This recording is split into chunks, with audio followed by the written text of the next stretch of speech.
Hello everyone, welcome back to the channel. आज हम पढ़ने वाले क्लास 9 की हिस्ट्री का chapter number 1, the French revolution. I know कि आपको ये चैप्टर थोड़ा सा डिफिकल्ट लगता होगा क्योंकि इसमें बहुत सारी डेट्स हैं, बहुत सारी इवेंट्स हैं, लेकिन हम इसे एक स्टोरी की तरह पढ़ेंगे और आपको एक वीडियो देखने के बाद ये चैप्टर पूरा समझ आ जाएगा और आपको ये चैप्टर हमेशा याद रहेगा। बस आपको करना ही है, शुरू से लेकर एंड तक वीडियो को पूरा देखना है। हम एनसीईआरटी से पढ़ रहे हैं तो आपको एनसीईआरटी इसके बाद रीड करने की बिल्कुल नीड नहीं होगी। ठीक है, तो विदाउट एंड डिले अपने चैप्टर को स्टार्ट करते हैं। हमें इस चैप्टर में कुछ चीजों को पढ़ना है। वो कुछ चीजें क्या है, तो देखो, सबसे पहले ना हमें एक इवेंट दे रखा है, यानी कि जो रेवोल्यूशन जिस दिन हो रहा था उस दिन की बात दे रखी है कि उस दिन क्या क्या हुआ। ठीक है, तो हमारा रेवोल्यूशन हुआ था 1789 में। अब इस रेवोल्यूशन होने के, जो रेवोल्यूशन हो रहा था उसके पीछे कोई कारण होंगे। ठीक है, कि लोग ऐसे ही तो गुस्से में नहीं होंगे, सिटीजन जो थे वहां के ऐसी भाग दौड़ तो नहीं कर रहे होंगे, ऐसी रेवोल्यूशन तो नहीं चल रहा होगा, उसके पीछे के कुछ कारण होंगे। ठीक है ना, वो सब चीजें हम पढ़ेंगे। उसके बाद जो चीजें हैं उनको हम पढ़ेंगे। ठीक है, और कुछ चीजें ऐसी हैं जैसे कि एवरीडे लाइफ में रेवोल्यूशन का असर कैसा था। ठीक है, और बाकी चीजें हम पैरेलल में पढ़ेंगे। ठीक है, तो विदाउट एंड डिले अपने चैप्टर को स्टार्ट करते हैं। तो फर्स्ट ऑफ ऑल हमें क्या दे रखा है, ऑन द मॉर्निंग ऑफ 14 जुलाई 1789। ठीक है ना, हमारा रेवोल्यूशन कब स्टार्ट होता है, 14 जुलाई 1789 को। अब देखो, आपको एनसीईआरटी के अकॉर्डिंग लिख कर आना है, आपको इधर उधर से कोई भी डेट याद नहीं रखनी है। आपको क्या याद रखना है, जो हमारा रेवोल्यूशन है वो कब हुआ, 14 जुलाई 1789 को होता है। The city of Paris was in a state of alarm. ठीक है ना, क्या थी, जो पेरिस सिटी थी, फ्रांस में जो पेरिस सिटी है वो क्या थी, अलार्म में थी। अलार्म यानी कि आतंक का माहौल था वहां पर, यानी कि लोग बहुत डरे हुए थे, सहमे हुए थे। क्यों थे, the king had commanded troops to move into the city. क्यों थे वो डरे हुए, क्योंकि किंग जो था वहां का, जो राजा था, उसने जो ट्रूप्स होते हैं, यानी कि जो आर्मी होती है, उसको, सेना जो होती है, उसको बोल दिया था सिटी में जाने के लिए। ठीक है ना, जो शहर था वहां पर जाने के लिए बोल दिया था।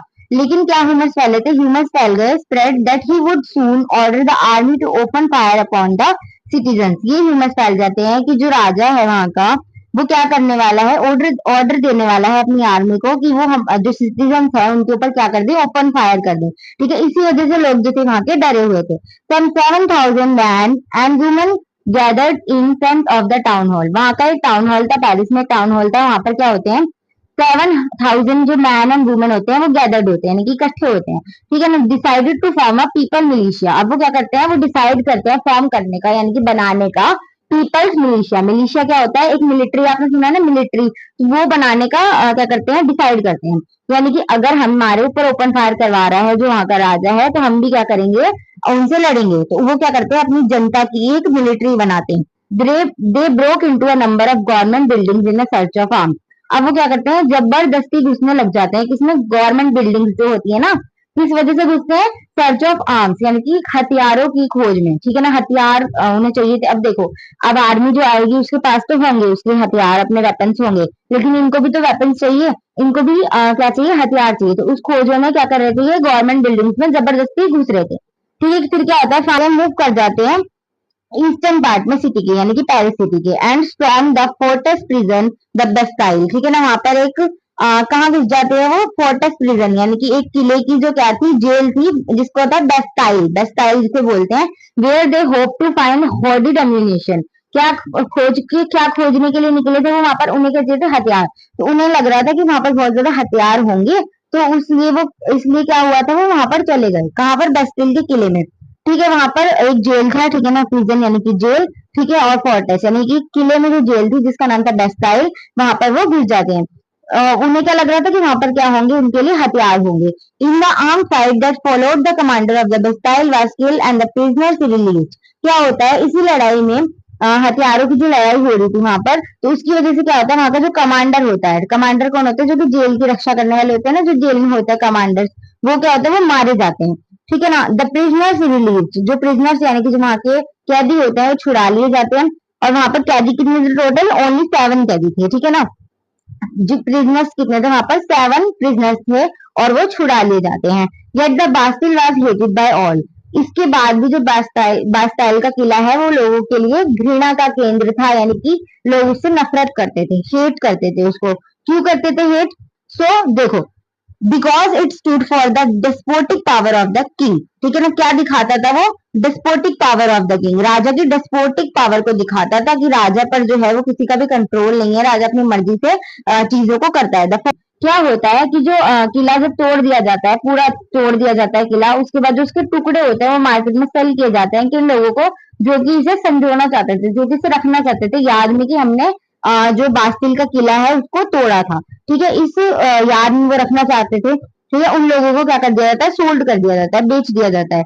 उसके बाद क्या होता है? The days that followed so more both in Paris and the country side. अब क्या होता है, ये इन दिनों के चलते पेरिस में भी और कंट्री साइड यानी कि गांव के इलाके में भी क्या हो रहे थे? Most people were protesting against the high prices of bread. ठीक है ना, वो प्रोटेस्ट कर रहे थे किसके लिए? कि वहां पर जो दाम है हर चीज के, ब्रेड के दाम, खाने पीने की चीजों के जो प्राइस है वो बहुत ज्यादा हाई है। ठीक है, तो इसके चलते बहुत ज्यादा क्या हो रही थी? दिक्कतें आई। कहाँ पर? पेरिस में भी और ग्रामीण इलाके यानी कि कंट्री साइड में। ठीक है ना, much later when historian look back upon this time they so it is the beginning of a chain of events that ultimately led to the execution of the king in France, through most of the people and the time did not anticipate this outcome. How and why this happened? ठीक है ना, ये क्यों और कैसे हुआ? अब जो पूरा इवेंट हुआ, ये इसकी होने की वजह क्या थी? ये अब हमने पढ़ लिया क्या हुआ। क्या हुआ हमने पढ़ लिया इस पूरे पैरा में कि क्या क्या हो रहा था, वॉट हमने देख लिया यहाँ पर। अब हमें क्या देखना है? वाई, क्यों हुआ और कैसे हुआ। ठीक है, इन सब चीजों को पढ़ते हैं। तो अगर आ जाए हम अपने पहले पैरा पे, that is French society during the late 18 century. जो हमारी फ्रेंच सोसाइटी थी, क्या थी? फ्रेंच सोसाइटी जो थी हमारी लेट 18 सेंचुरी में, लेट 18 सेंचुरी यानी कि 18 सेंचुरी के मिड में। ठीक है ना, अब कैसे 18 सेंचुरी आप देखोगे तो 1700 से लेके जो 1800 तक का समय होता है ना, इसको हम 18 सेंचुरी बोलते हैं। ठीक है ना, अभी हम किसमें है? 21 सेंचुरी में है हम। ठीक है ना, तो इसको हम देखते हैं 18 सेंचुरी की तरह यानी कि 18वीं शताब्दी। ठीक है ना, इन 1774 Louis XVI of the Bourbon family of kings ascended the throne of France। क्या होता है? 1774 में एक नया राजा बनता है जिसका नाम था लुई 16। वो कहाँ से था? बर्बन फैमिली का वो था। Of king ascended the throne of France, और वो राजगद्दी पर बैठा है कहाँ की? फ्रांस की। ही वॉज 20 ईयर्स ओल्ड, जब वो 20 ईयर्स का था यानी कि बहुत ही यंग एज में वो क्या था? किंग बन गया था। And married to the Austrian princess Marie Antoinette. वो किससे शादी करता है? मैरी एंटोनेट से शादी करता है यानी कि ऑस्ट्रिया की जो प्रिंसेस थी। Upon his accession the new king found an empty treasury. क्या होता है? जब वो गद्दी पर बैठता है तो वो क्या पाता है? जो उसका खजाना है, ट्रेजरी है, वो क्या होती है? खाली पाता है, एम्प्टी ट्रेजरी। अब ये क्यों होता है? कि उसने जो अपनी अब राजगद्दी पर बैठता है, उसे नहीं पता था कि खजाने में क्या क्या है, तो अपना खजाना जो है वो खाली पाता है। अब इसके पीछे बहुत सारे कारण है। क्या कारण है? पहले तो long years of war had drained the financial resource of France. इतने सालों की जो वॉर चल रही थी उसने सारे फाइनेंशियल रिसोर्सेज को फ्रांस के क्या कर दिया था? ड्रेन्ड कर दिया था, खत्म कर दिया था। कैसे? कौन सी वॉर थी? तो देखो, अमेरिका की वॉर चल रही थी ब्रिटेन से, यानी कि तब क्या था? 1774 में जब लुई 16वां राजा बना था, तो जो ब्रिटेन है उसने अमेरिका पर कब्जा कर रखा था। क्या कर रखा था? कब्जा कर रखा था। तो उसे उसी की अमेरिका और जो फ्रांस थे वो आपस में क्या थे? दोस्त थे। और ब्रिटेन जो था वो दोनों का ही क्या था? एनिमी था। तो क्या किया फ्रांस ने? उनकी हेल्प की थी। किसकी? अमेरिका की हेल्प की थी उनको छुड़ाने में, उनको लिबर्टी दिलाने में, आजादी दिलवाने में। ठीक है, तो इस वजह से क्या थी? इनके जो फाइनेंशियल रिसोर्सेज थे ड्रेन हो गए थे। अब उसने जो हेल्प की होगी वो आर्मी से की होगी, किसी ने पैसों से की होगी। इसी वजह से क्या था? जो फ्रांस के फाइनेंशियल रिसोर्सेज थे वो ड्रेन थे। Added to this war the cost of maintaining an extravagant court at the immense palace of Versailles. और दूसरा कारण क्या था? दूसरा जो कारण था वो ये था कि cost of maintaining an extravagant court of immense palace of Versailles. Palace था वर्साइल का, ठीक है ना, जहां पर राजा रानी रहते थे, उस पैलेस का क्या नाम था? वर्साइल का पैलेस था। ठीक है, under Louis 16 France help the 13 American colonies to gain their independence from the common enemy Britain. Common enemy यानी कि जो दोनों का ही एनिमी था, उससे आजादी दिलाने में क्या करी थी? अमेरिका की क्या करी थी? हेल्प करी थी। इस वजह से भी क्या थी? उनकी जो ट्रेजरी थी वो खाली थी। Then the war added more than $1 billion livres to a debt. ठीक है, क्या होता है? इस वॉर की वजह से डेट यानी कि कर्जा और ज्यादा बढ़ जाता है फ्रांस के ऊपर। बिलियन लिवरेज का, लिवरेज क्या है? वहां की जो पैसे है ना उसको लिवरेज बोला जाता था। ठीक है, अब नहीं है, पहले बोला जाता था। To a debt that had already rising to more than 2 billion livres, जो कि पहले से ही कितना था? 2 बिलियन लिवरेज था। उसमें और ज्यादा बिलियन लिवरेज क्या हो जाती है, ऐड हो जाती है, कर्जा और ज्यादा बढ़ जाता है। ठीक है, उसके बाद क्या होता है, lenders who gave the state credit now begin to charge 10% interest on loans। अब जो कर्जदाता थे, जो कि जिन्होंने कर्ज दिया था फ्रांस को, वो क्या करने लगते हैं, जो लेंडर्स होते हैं, जो जिन्होंने क्रेडिट दिया था राज्य को, वो क्या करने लगते हैं, मांग करने लगते हैं 10% इंटरेस्ट की। जो उन्होंने लोन ले रखे थे ना फ्रांस ने, उस पर 10% इंटरेस्ट यानी कि ब्याज की मांग करने लगते हैं।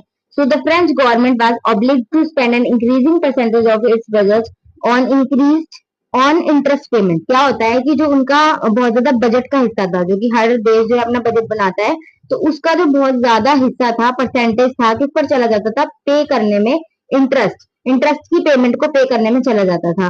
To meet it regular expenses such as the cost of maintaining an army, the court running government office और universities, the state was forced to increase taxes. अब जो उनकी रेगुलर एक्सपेंसेस थे वो अलग से थे, जो कि होने ही होने हैं। अब देखो, एक राज्य के पास बहुत सारी चीजें होती हैं, क्या, कोर्ट मेंटेन करने के लिए, आर्मी मेंटेन करने के लिए उनके पैसों की जरूरत होती है, गवर्नमेंट को रन करने के लिए, यूनिवर्सिटीज जो वहां पर थी, ऑफिस जो वहां पर थे, उसको रन करने के लिए भी जो रेगुलर एक्सपेंसेस होते हैं, डेली खर्चे होते हैं, वो तो होंगे ही। ठीक है, वो खर्चे अलग से थे, और जो उनका बजट का बहुत बड़ा हिस्सा था, वो किसमें चला जाता था, पे करने में, इंटरेस्ट को। ठीक है, तो इस कॉस्ट ऑफ मेंटेनिंग, ठीक है ना, मैंने आपको क्या बताया था, कॉस्ट ऑफ मेंटेनिंग, वर्साइल का महल था उनकी, उसकी भी कॉस्ट थी अलग से, और आर्मी को मेंटेन करना, कोर्ट को मेंटेन करना, जो उनके रेगुलर एक्सपेंसेस थे वो भी थे। ठीक है, तो क्या होता है, जो वहां की जो गवर्नमेंट होती है वो फोर्स हो जाती है, यानी कि उसे कर बढ़ाने बढ़ाने ही पड़ते हैं। ठीक है, इंक्रीज टैक्सेस। अब किसी भी देश के पास पैसा कहाँ से आता है, उसके पास पैसा आता है टैक्सेस से, कर से। ठीक है, तो क्या करती है जो फ्रांस की गवर्नमेंट होती है, फ्रांस की, वो टैक्स बढ़ाने के लिए बाध्य हो जाती है, फोर्स हो जाती है। ठीक है ना, उसके बाद yet even this measure would not have sufficed. ठीक है ना, क्या होते, ये भी नहीं होते, पूरे नहीं होते। ठीक है, इतने से कुछ नहीं होने वाला था, जितना उनके ऊपर कर्जा था, उन्हें और भी चीजें करनी पड़ती। ठीक है, उसके बाद French society in the 18th century was divided into 3 states and only members of the third state paid taxes. अब जो सबसे बड़ी प्रॉब्लम है वो यहाँ से शुरू होती है। प्रॉब्लम क्या थी कि यहाँ पर जो 18th सेंचुरी का फ्रांस फ्रांस जो था, वो 3 भागों में बटा हुआ था, 3 स्टेट में बटा हुआ था। 3 स्टेट, ये जो आप देख रहे हो ना, ये वाला पूरा, ये वाला, ठीक है, ये वाला जो हमारे पास पूरा पिक्चर दे रखी है, ये हमारी स्टेट बटी हुई है। कैसे, देखो, फर्स्ट स्टेट थी, सेकंड स्टेट थी, और थर्ड स्टेट थी। ठीक है, स्पेलिंग देखिए, स्टेट है, स्टेट नहीं है, स्टेट है। ठीक है ना, वर्गों में बटा हुआ था एक तरीके से। तो फर्स्ट स्टेट जो थी, उसमें कौन आते थे, क्लर्जी। क्लर्जी यानी कि होते हैं जो चर्च से जुड़े लोग होते हैं ना, चर्च, पता है, क्रिश्चियंस जहां पर जाते हैं उसे चर्च बोलते हैं। तो वहां पर जो चर्च होती थी, वहां पर जो क्लर्जी लोग होते थे, जो कि पादरी जिन्हें बोला जाता है, पास्टर्स बोला जाता है, जो चर्च से जुड़े लोग होते थे, उन्हें फर्स्ट स्टेट में रखा गया था, वो फर्स्ट स्टेट में आते थे। फिर सेकंड स्टेट में कौन आता था, नोबिलिटी। नोबिलिटी होते हैं कुलीन वर्ग। कुलीन वर्ग यानी कि राजा हो गए, राजा के रिश्तेदार हो गए, जो राजा मैनेजर अपने अपॉइंट करता है ना, मैनेजर टाइप अपॉइंट करता है, जैसे कि राजा के नीचे जो काम करते हैं। ठीक है, जमींदार हो गए, सामंत हो गए, ये सब।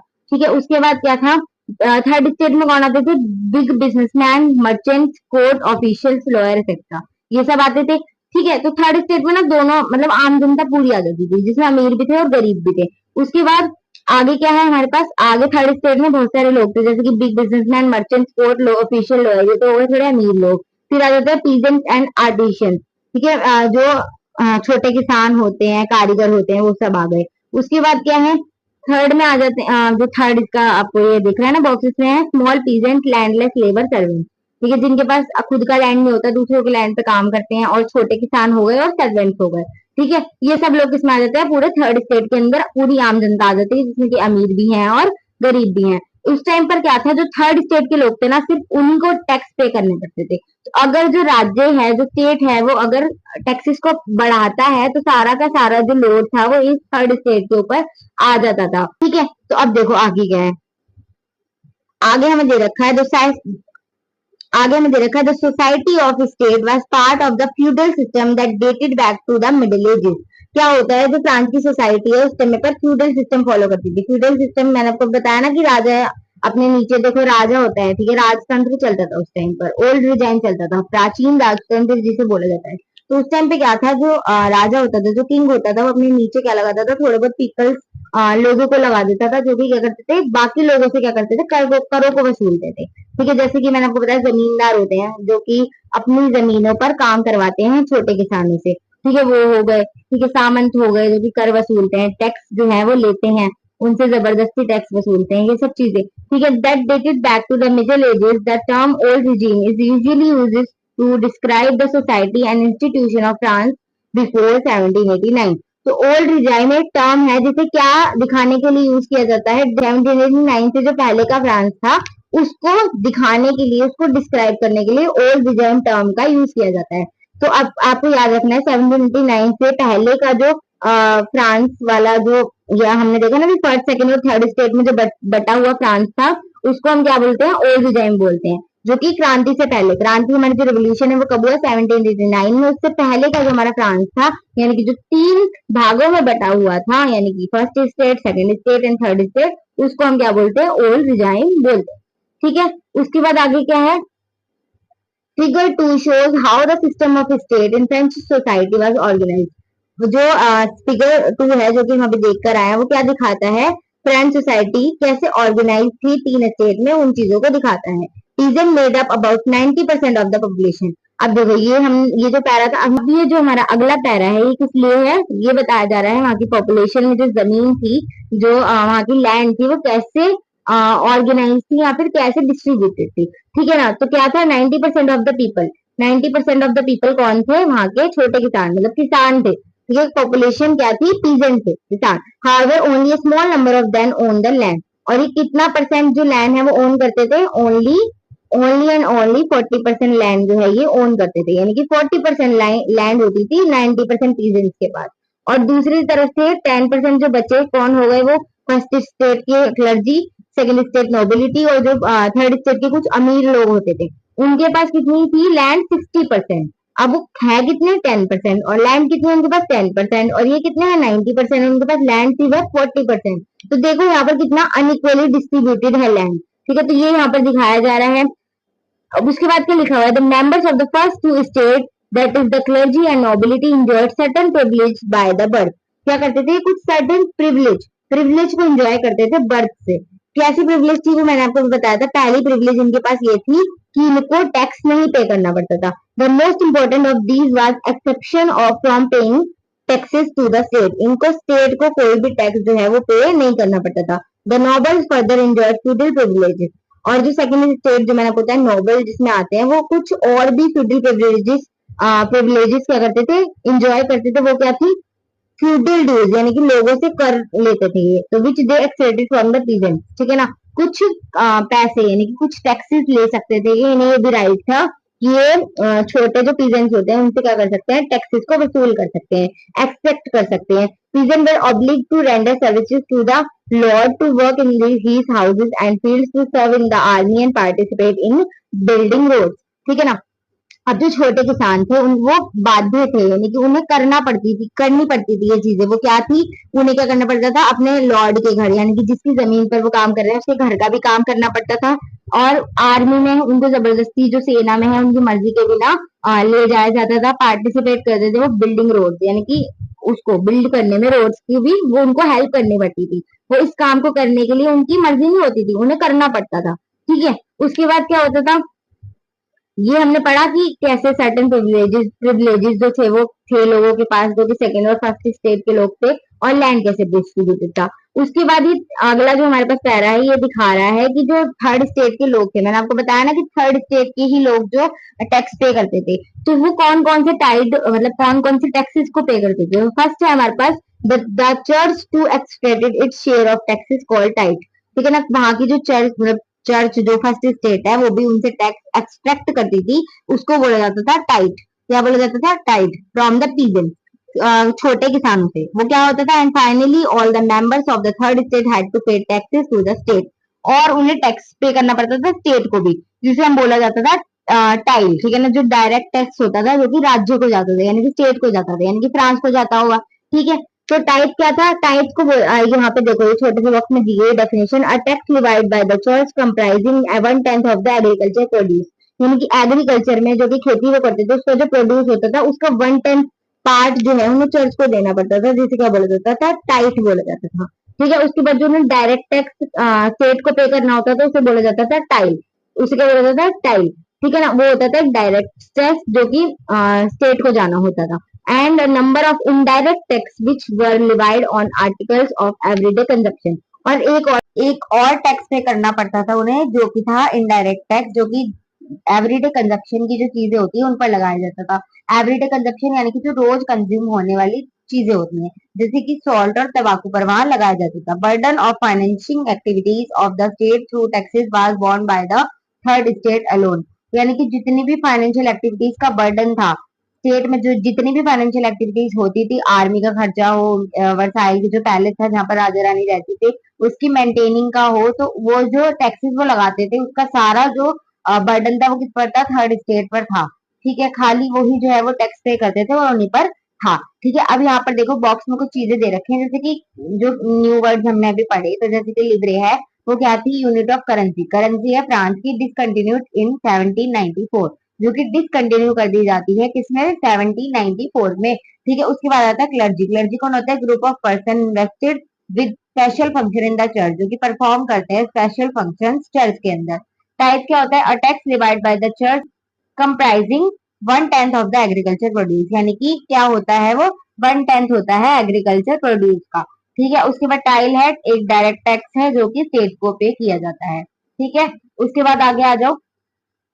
आगे हमें दे रखी है एक पिक्चर, ठीक है ना, इसे आप देख लेना। ये बेसिकली इसमें ये बता रहे हैं कि जो ये जमींदार है, ये जो बैठा हुआ है ना यहाँ पर, ये जमींदार है और ये छोटा सा किसान है जो कि इसके लिए सब कुछ लेकर आता है, और ये क्या है, सबको वसूलने के लिए बैठा हुआ है यहाँ पर, और उसे देखता भी नहीं है कि वो क्या लेकर आए हैं, बट इसे चाहिए जो वो लेकर आ रहे हैं। ठीक है, और उसका जो लालच है वो दिन ब दिन क्या है, बढ़ता जाता है। वो थोड़ा लाते हैं, अगले दिन उसे और चाहिए होता है। तो ये जमींदार है और ये क्या है, किसान है। ठीक है, ये हमें इस पिक्चर में दिखाया गया है। उसके बाद आगे हमें दे रखी है, जो अगला हमारा पॉइंट है, that is the struggle to survive. क्या दे रखा है, द स्ट्रगल टू सर्वाइव, यानी कि जीने का संघर्ष, ऐसी रिसोर्सेज की कमी हो जाना जो कि सर्वाइवल के लिए जरूरी है। ठीक है, हम लग्जूरियस लाइफ नहीं भी जी रहे, लेकिन हमें आम जिंदगी जीने के लिए भी जो क्या है, सर्वाइवल रिसोर्सेज होते हैं उनकी भी कमी हो जाए। जैसे कि मान लो खाना है, ठीक है, उसकी क्या हो जाए, कमी हो जाए, उसके प्राइसेस बढ़ जाए, लोग उसे खरीद नहीं पा रहे, भूखमरी हो रही है, ये सब चल रहा है। तो क्या है, वो स्ट्रगल टू सर्वाइव है। अब वहां पर क्या होता है, the population of France rose from about to 23 million in 1715। क्या था, 23 मिलियन थी फ्रांस की पॉपुलेशन 1715 के अंडर में। ठीक है, उसके बाद 28 मिलियन हो जाती है किसमें, 1799 में कितनी हो जाती है, बढ़कर 28 मिलियन हो जाती है। ठीक है, उसके बाद this led to a rapid increase in the demand for food grains. इससे क्या होता है, जो खाने की डिमांड होती है, फूड ग्रेन्स की क्या होती है, डिमांड होती है, वो क्या हो जाती है, इंक्रीज हो जाती है। उसके बाद क्या होता है, production of grains could not keep pace with the demand. और लेकिन जो फूड ग्रेन्स की डिमांड तो बढ़ रही है, लेकिन जो उसका प्रोडक्शन है वो नहीं बढ़ रहा। तो प्रोडक्शन क्या है, उतना ही है जितना कि पहले था। यानी कि 2.3 मिलियन लोगों के लिए जितना प्रोडक्शन होता था फूड ग्रेन का, उतना ही अभी भी हो रहा है। लेकिन जो जनसंख्या है वो बढ़ गई है, तो जनसंख्या बढ़ गई है, पॉपुलेशन बढ़ गई है, तो क्या है, डिमांड भी बढ़ गई है। लेकिन क्या है, खाने की जो प्रोडक्शन है, जो कि खाना जैसे फसल उगाई जाती है, वो उतनी ही है। ठीक है, उसके बाद क्या है, so the price of bread which was the staple diet of the majority rose rapidly। यानी कि वहां के लोगों की जो मेजर डाइट है, मेजोरिटी डाइट वहां पर क्या है, ब्रेड है। ठीक है, रोटी, पाव रोटी से बोलते हैं। तो क्या है, वहां पर स्टेपल डाइट है वहां की, तो वो उसकी क्या है, डिमांड बढ़ रही है, उसके प्राइस इंक्रीज हो गए हैं। Most workers were employed as labourer in workshops whose owner fix their wages. जो मोस्ट वर्कर्स हैं, कारीगर जो है, वो कहाँ पर एक एम्प्लॉयड है, वर्कशॉप्स में एम्प्लॉयड है लेबरर की तरह, और उनकी जो ओनर है वो उनकी जो वेजेस यानी कि मजदूरी जो होती है वो फिक्स करते हैं। But wages did not keep pace with the rise in prices. और जो वेजेस हैं वो भी क्या नहीं बढ़े हैं। ठीक है, जितनी डिमांड बढ़ी है, जितने प्राइसेस बढ़े हैं, उस हिसाब से क्या वेजेस नहीं बढ़े हैं, यानी कि चीजों के प्राइस, दाम तो बढ़ गए, ठीक है ना, डिमांड बढ़ रही है तो दाम भी बढ़ रहा है। ठीक है ना, डिमांड इतनी है, प्राइस भी उतना बढ़ गया। ठीक है, लेकिन ना उनकी इनकम बढ़ी और ना ही फूड की प्रोडक्शन बढ़ी। ठीक है, ये ही मेन प्रॉब्लम थी वहां पे, जो कि स्ट्रगल टू सर्वाइव था। यहाँ तो इनकम भी बढ़े साथ में कि वो जो खाना है वो खरीद पाए, लेकिन क्या हो रहा है, सिर्फ खाने के प्राइसेस इंक्रीज हो रहे हैं और जो उनकी इनकम है वो उतनी की उतनी है, यानी उनके वेजेस जो है वो उतने के उतने हैं, but wages is not keep pace. So the gap between the poor and the rich widened. क्या होता है, जो गैप है पुअर और रिच का, वो क्या है, बढ़ता जा रहा है। Things become worse whenever drought और हेल रेड्यूस द हार्वेस्ट। ठीक है, चीजें कब बहुत ज्यादा वर्स हो जाती हैं, कब हो जाती हैं, वेन एवर ड्रॉट और हेल रेड्यूस द हार्वेस्ट। जब यहाँ तो सूखा पड़ जाता है या फिर ओले गिर जाते हैं तो क्या होता है, जो फसल है वो खराब खराब हो जाती है, जिसकी वजह से जो थिंग्स है यानी कि जो सिचुएशंस है वो और भी ज्यादा वर्क हो जाती है। यानी कि जो बचा कुचा खाना है जितनी प्रोडक्शन हो रही है उतनी भी नहीं है, यानी कि सारी की सारी फसल जो है वो खराब हो गई, तो अब तो खाने के लिए जितना था उतना भी नहीं मिल रहा। ठीक है, तब से क्या हो रहा है, सब्सिस्टेंस क्राइसिस हो रहा है, जो कि फ्रिक्वेंटली हो रहा था ओल्ड रिजाइम में। ओल्ड रिजाइम क्या था, 1789 से पहले जो हमारा फ्रांस था उसको क्या बोला जाता है, ओल्ड रिजाइम।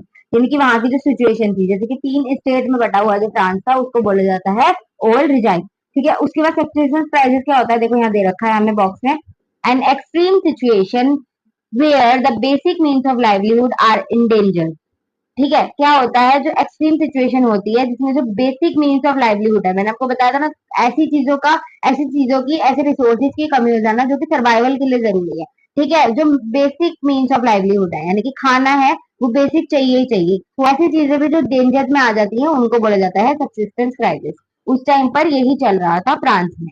ठीक है, उसके बाद आगे आ जाओ, आगे हमें क्या दे रखा है, अब हमारे पास a growing middle class envisages and to privileges, यानी कि एक मिडिल क्लास, जो ग्रोइंग मिडिल क्लास थी, वहां पर एक नया वर्ग, एक नई क्लास बढ़ रही थी जिसका नाम, जिसको मिडिल क्लास बोला जाता था। उसने कल्पना की किसकी, प्रिविलेजेस के एंड की, यानी कि जो प्रिविलेजेस जो बाय बर्थ किनको मिलती हैं, फर्स्ट और सेकंड स्टेट को मिलती हैं, उसको बंद करना चाहिए, वो किसी को भी नहीं मिलनी चाहिए। In the past peasant and workers had participated in revolts against increasing tax and food scarcity। Past में भी जो पीजेंट थे और वर्कर्स थे वो पार्टिसिपेट कर चुके थे ऐसे मतलब अत्याचारों के लिए, कि जो टैक्स बढ़ाए जा रहे थे उनके ऊपर, और जो फूड स्कैर्सिटी यानी कि खाने की जो कमी हो गई थी उसके लिए क्या कर चुके थे, उनका विरोध कर चुके थे। But they lack the mean and program to carry out full scale measure, लेकिन उनके पास ऐसे कोई प्रोग्राम्स नहीं थे, रिसोर्सेज नहीं थे जिससे कि उसे आगे लेकर जा सके। ठीक है, this was left to those groups within the third state who had become prosperous and had access to education and new ideas. अब इसकी जो जिम्मेदारी है वो किसने ली, थर्ड स्टेट के उन लोगों ने जो थोड़े प्रोस्पेरस थे, जिनके पास पैसा था, और वो एजुकेशन एजुकेशन भी उनके पास थी, access to education and new ideas, वो एजुकेटेड थे। ठीक है, उन लोगों ने इसकी जिम्मेदारी ली। The 18th century witness the emergence of social group termed the middle class। वहां पर एक नया सोशल ग्रुप आया, middle class, who earned their wealth through an expanding overseas trade। अब इन्होंने जो अपना पैसा है, ये मिडिल क्लास जो आया है, ये कैसे मिडिल क्लास बना, इन्होंने अपनी वेल्थ, इनका जो पैसा था वो कहाँ से इन्होंने कमाया, तो इन्होंने कमाया ओवरसीज ट्रेड से। ओवरसीज ट्रेड यानी कि जो समुद्र के थ्रू जो व्यापार किया जाता है, ट्रेड किया जाता है, जो कि उस टाइम पर बहुत एक्सपेंड हो रहा था, उससे इन्होंने जो अपनी वेल्थ है वो कमाई थी। The manufacture of goods such as woollen and silk textiles, और ये क्या सेल करते थे, वुलन और सिल्क के कपड़े, जो कि यहाँ तो बाहर एक्सपोर्ट हो जाते थे, यहाँ पे जो रिचर मेंबर होते थे सोसाइटी के, उनके द्वारा जो है वो खरीद ले जाते थे। in addition to merchants and manufacturers, the third state includes professionals such as lawyer, administrative officials। ठीक है, इसके अंदर मर्चेंट्स और मैन्युफैक्चरर्स के अलावा थर्ड स्टेट में प्रोफेशनल्स भी आते थे, लॉयर हो गए, ऑफिशियल्स हो गए, ये लोग भी इसके अंदर आते थे। ठीक है, उसके बाद क्या था, ये जो थे एजुकेटेड थे, और ये क्या सोचते थे, ये क्या किस चीज पर बिलीव करते थे, कि किसी भी सोसाइटी के पर्सन के पास, ग्रुप के पास प्रिविलेज नहीं होने चाहिए बर्थ से, rather a person social position must depend on his merit, और जितनी भी उसकी सोशल पोजीशन है वो किस पर डिपेंड होनी चाहिए, उसकी मैरिट पर डिसाइड होनी चाहिए। These ideas envisaging a society based on freedom and equal laws and opportunities for all. ठीक है, अब ये जो उन्होंने सोचा, ये किस आइडियाज की तरफ उन्हें ले गए, कि ऐसी सोसाइटी होनी चाहिए जो फ्रीडम हो, जिसमें फ्रीडम हो, इक्वल लॉज हो सबके लिए, और सबके लिए इक्वल अपॉर्चुनिटीज हो। Work put forward by philosopher such as John Locke and Jean Jacques Rousseau. ठीक है, अब ये जो इनके पास सोचे थी, ये जो इतना कुछ सोच रहे थे, ये आई इनके पास फिलोसफर के द्वारा। फिलोसफर कौन होता है, जो कि अपनी सोचों को बुक्स में लिखते हैं, तो उनकी बुक्स को पढ़कर, न्यूज़पेपर्स को पढ़कर, टेम्पलेट्स को पढ़कर उनके पास ये चीजें आई, क्या थी, फ्रीडम होनी चाहिए, इक्वल लॉज, इक्वल राइट्स। अब जो हमारे पास तीन जो ये दे रखे, मॉन्टेस्क्यू भी था इसमें एक, तो जो जॉन लॉक थे, इन्होंने अपनी बुक लिखी थी ट्रू ट्रेजेडिस ऑफ गवर्नमेंट। इसमें इन्होंने क्या बोला था, रेफ्यूज किया था इस वाले, जो कि मोनार्क जो होते हैं, जो सम्राट या किंग है वहां का, उसके पास ऐसे अधिकार नहीं होने चाहिए जिससे कि जो जनता है वो रेफ्यूज ना कर पाए। तो यानी कि जो सारे अधिकार है वो सिर्फ राजा लेता है, ना जनता उसे मना कर सकती है ना कुछ, ना ही वो अपनी सोचों को उनको बता सकते हैं कि हम ऐसा सोचते हैं। तो जनता और जो मोनार्क है उसके बीच कोई भी सोशल रिलेशन नहीं है, या उनके बीच में कोई बातचीत नहीं है। ठीक है, तो ऐसा नहीं होना चाहिए, एब्सोल्यूट राइट सबके पास होना चाहिए, कि वो उसकी जो भी वो लेकर आ रहा है अपने डिसीजंस को, उसको मना करने का, अगर वो उनको गलत लगता है तो उनके पास वो राइट हो। ठीक है, इस बात को अपनी बुक में बोलते हैं ट्रू क्रिटिसाइज ऑफ गवर्नमेंट में। ठीक है, कौन बोलते हैं? John Locke. उसके बाद आ जाते हैं इसी जो विचार है, इसी आइडियाज को आगे लेकर जाते हैं कौन? रूसो। ठीक है, वो क्या बोलते हैं? अपनी एक बुक उन्होंने लिखी होती है सोशल कॉन्ट्रैक्ट। क्या लिखी होती है? Social contract. उसमें ये बोलते हैं कि लोगों के बीच में और उनके रिप्रेजेंटेटिव के बीच में एक सोशल रिलेशन होना चाहिए, सोशल कॉन्ट्रैक्ट होना चाहिए। ठीक है, यानी कि गवर्नमेंट जो है ऐसी होनी चाहिए कि जो रिप्रेजेंटेटिव है वो लोगों की सुने और जो लोग हैं वो अपने रिप्रेजेंटेटिव की सुने। In the spirit of the laws, Montesquieu जो होते हैं, मोंटेस्क्यू भी एक फिलोसफर है, वो क्या बोलते हैं अपनी बुक में स्पिरिट ऑफ द लॉज में कि जो एक डिवीजन होना चाहिए पावर का। तो ये गवर्नमेंट जो है उसमें क्या होना चाहिए? डिवीजन होना चाहिए पावर का। जैसे हमारे पास है लेजिस्लेटिव, एग्जीक्यूटिव एंड जुडिशरी। ठीक है, ऐसे करके पावर जो है वो बटी होनी चाहिए, डिवीजन होना चाहिए। ऐसे नहीं कि सिर्फ एक ही जो है उसी के पास सारे अधिकार है, वो सारे फैसले लिए जा रहे हैं, ऐसा नहीं होना चाहिए। This model of government was put into force in the USA. ऐसी ही गवर्नमेंट आई थी यूएसए में जब वो आजाद हुआ था, इंडिपेंडेंस जिसने पाई थी ब्रिटेन से। The American Constitution and its guarantee of individual right was an important example for political thinkers in France. अब जो फ्रांस के पॉलिटिकल थिंकर्स थे, ठीक है, उनके लिए बहुत ही बड़ा क्या था? मोटिवेशन था, एग्जाम्पल था कि वहां पर क्या था? सबके लिए इंडिविजुअल राइट्स थे, इंडिविजुअल राइट्स थे सबके। ठीक है, और कॉन्स्टिट्यूशन, संविधान वहां पर आया था। ठीक है, तो वो उनके लिए बहुत बड़ा एग्जाम्पल सेट करता है। The ideas of these philosopher were discussed intensively in saloons and coffee houses. अब जो फिलोसफर ने आइडियाज दिए थे उनको इंटेंसिवली डिस्कस किया जाता था, सैलून्स हो गए, कॉफी हाउसेज हो गए, यहाँ पर डिस्कस किया जाता था। And spread among people through books and newspaper. और लोगों तक भी पहुंचाए जाते थे बुक्स और न्यूज़पेपर के through. These were frequently read loud in groups for the benefit of those who could not read and right. ये उन तेज तेज पढ़े जाते थे, लाउड लाउड रीड करे जाते थे वहां पर कि जो लोग पढ़ नहीं सकते या लिख नहीं सकते उनको भी समझ आए। ठीक है, दीज द न्यूज दैट अब क्या है? The news that Louis 16 plan to impose further taxes to be able to make the expenses. क्या होता है? उसी समय एक न्यूज आती है कि जो लुई 16 है वो प्लान कर रहा है इम्पोज करने के टैक्सेस को, जो किस लिए? कि उसके जो बढ़ते हुए एक्सपेंसेस है उसको घटाने के लिए वो क्या कर रहा है? स्टेट पर, यानी कि थर्ड स्टेट जो टैक्स पे करती थी उस पर इम्पोज करने जा रहा है टैक्सेस को। अब ये जो था लोगों के अंदर और टैक्स मतलब और एंगर को प्रोटेस्ट को लेकर आ जाता है against the system of privileges. यानी कि प्रिविलेज क्यों मिला हुआ है फर्स्ट और सेकंड स्टेट को? खाली थर्ड स्टेट की हुई टैक्स पे करे, इन दोनों को क्यों नहीं टैक्स पे करना? तो लोगों के अंदर इसको लेकर एक प्रोटेस्ट आता है और एक एंगर, एक गुस्से को लेकर ये आता है। ठीक है, तो ये था आज का हमारा लास्ट टॉपिक जिसमें हमने क्या क्या पढ़ा? आज हमने पढ़ा पहले तो फ्रांस में जब रेवोल्यूशन हुआ वो डे हमने पढ़ा। ठीक है, ये वाला जो डे था हमारा। देन हमने डिस्कस की थी French society late 18th century में कैसी थी। ठीक है, देन हमने डिस्कस किया द स्ट्रगल टू सरवाइव, कैसे वहां पर जो सर्वाइविंग का भी स्ट्रगल हो रहा था फ्रांस के अंदर। एंड देन हमने आज का लास्ट टॉपिक पढ़ा अ ग्रोइंग मिडिल क्लास। ठीक है, इसके का जो चैप्टर है उसे हम पार्ट 2 में कवर करेंगे और पार्ट 2 में आपका पूरा चैप्टर कंप्लीट हो जाएगा। सो आई होप कि आपको ये वीडियो अच्छी लगी होगी। अच्छी लगी है तो लाइक कर देना, शेयर कर देना और कमेंट करके बताना कि आपको कैसी लगी। That's it for today's video. मिलते हैं नेक्स्ट वीडियो में।